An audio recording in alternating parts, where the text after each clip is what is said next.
In this video, I'm going to show you how you can pin your on-screen keyboard on your Windows computer on your taskbar. The first thing you need to do is to go and find your on-screen keyboard, and to do that, go to the Start menu and then tap on Settings.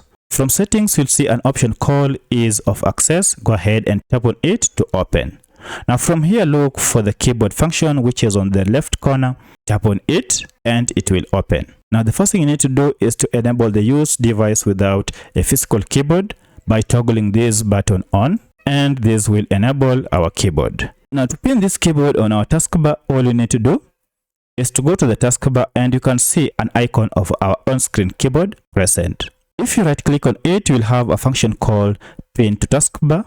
Go ahead and tap on it to pin the keyboard. When you go ahead and close our keyboard, you find that we can easily access it on our taskbar by simply clicking on it.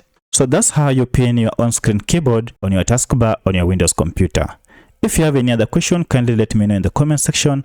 Otherwise, if this video is helpful to you, kindly hit the like button and subscribe to this channel to support me. Thank you for watching, and let's meet in the next video.